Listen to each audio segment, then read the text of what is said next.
Distinguished guests, ladies and gentlemen, Assalamu alaikum and a very good morning to all. I call upon Professor U.S. Nayak, Organizing Chairman, former Professor of Plastic Surgery, Madras Medical College, to deliver the welcome address. Professor Nayak.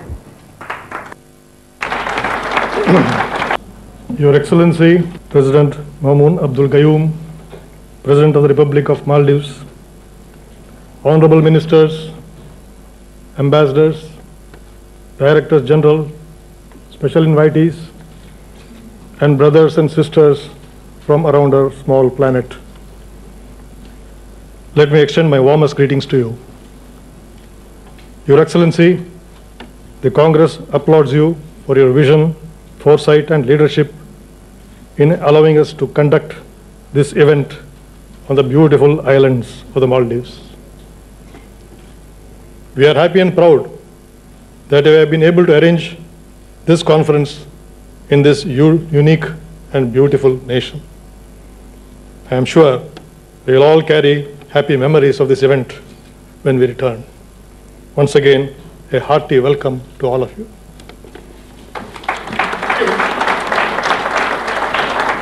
Thank you, Professor Nayak. Now I request Professor Piet Haers, Professor of Oral and Maxillofacial Surgery, Surrey Hospital, Guildford, United Kingdom, to brief about the insight of the Asia-Pacific Congress on Craniofacial Distraction Osteogenesis.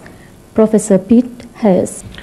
Your Excellency, President, Honorable Cabinet Ministers, distinguished high officials and official guests, dear colleagues, ladies and gentlemen, it is a honor to present you with an insight of the Congress. Over 100 surgeons, orthodontists, and researchers from all over the world have gathered this week on this magnificent island of the paradise of the Maldives. They came here to join their Asian colleagues for the second Asia-Pacific Congress of Craniofacial Distraction Osteogenesis. Leading experts together here in this field are grateful for the hospitality of these beautiful islands, for discussing the progress made over the last years in this specific field. The modern application of this principle was described by Ilizarov, a Russian orthopedic surgeon, whom discovered this principle almost by coincidence. When treating crippled soldiers by compression, one of the aides turns screws the other way around, and instead of compression bone fragments, he slightly opened them up, and miraculously they noted that bone was formed in between these two fragments. So he discovered that bone gradually can be lengthened. The first application in the facial bones was performed by Dr. McCarthy in New York in 1989, quite recently.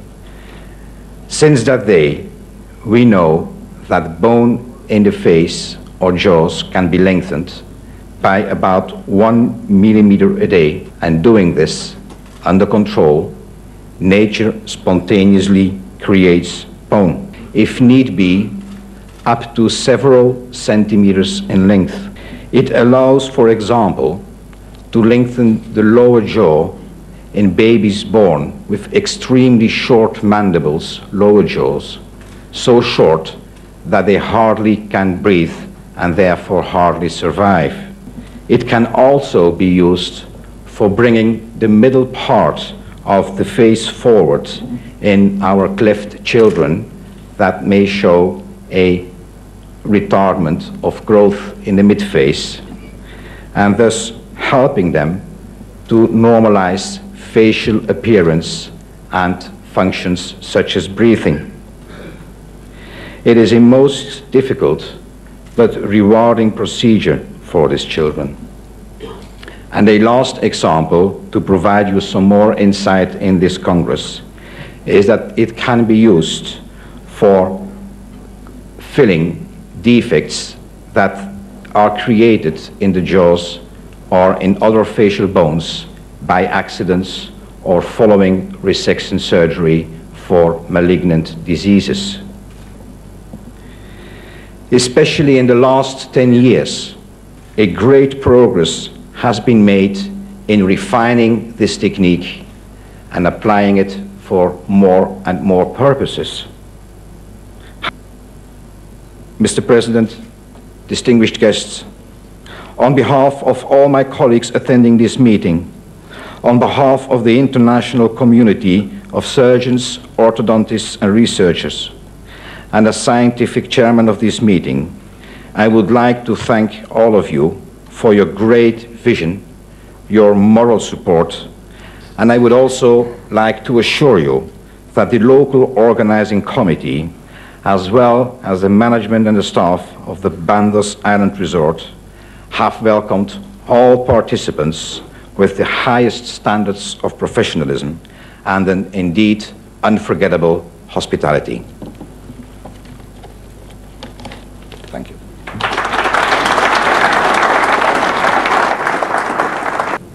Now, ladies and gentlemen, we have come to the main event of this morning's function.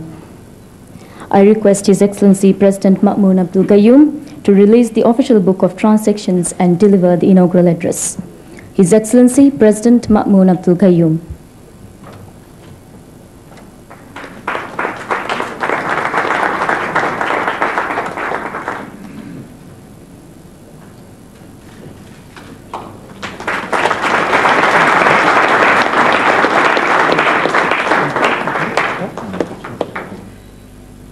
Bismillahir Rahmanir Rahim.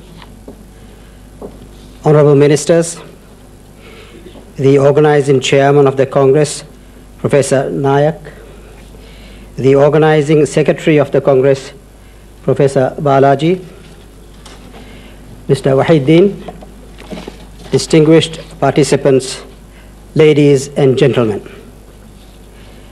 It is indeed a great privilege for me to address such a distinguished international gathering of eminent surgeons as this. I thank Professor Nayak and Professor Balaji for inviting me to inaugurate this, the second Asia-Pacific Congress on Craniofacial Distraction Osteogenesis.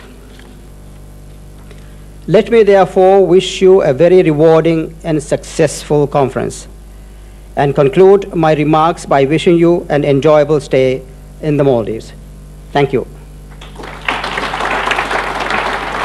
Last but not the least is the vote of thanks, and now I request Organizing Secretary Professor S.M. Balaji to propose the vote of thanks.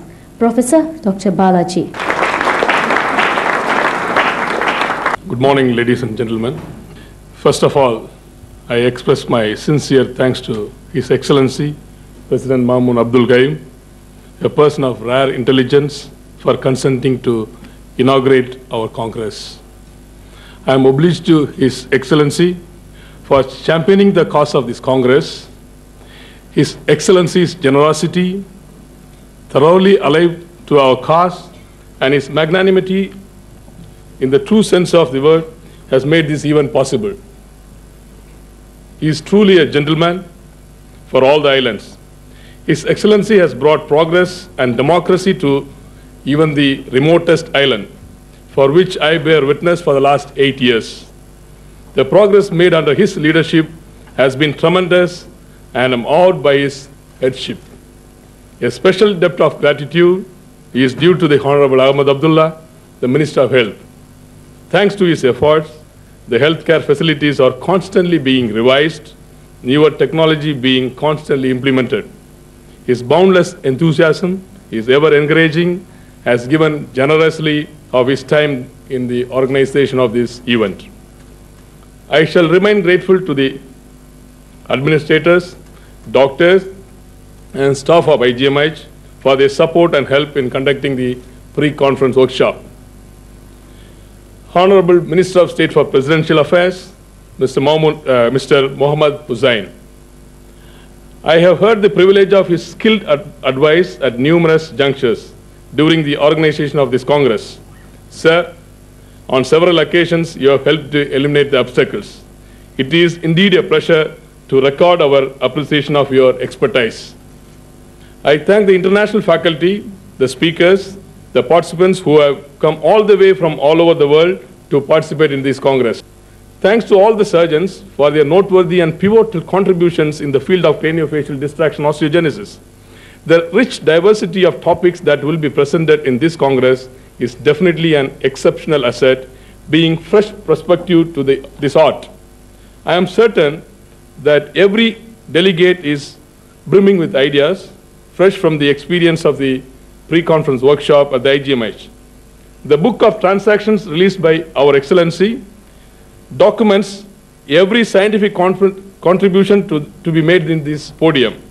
I do hope each recipient will keep this as a record testament of the ongoing research and good work being done in the field of craniofacial distraction osteogenesis. I thank our industrial sponsors, Martin, Medicine Tech, and Okada Medical Suppliers for helping to organize this event. I am much indebted to many people who have helped me with great generosity to use their name, energy, and resources in making this event a memorable success. I request that if I have missed someone out, I may be forgiven with a generous spirit. On a closing remark, I thank the Almighty for His everlasting grace. Thank you very much.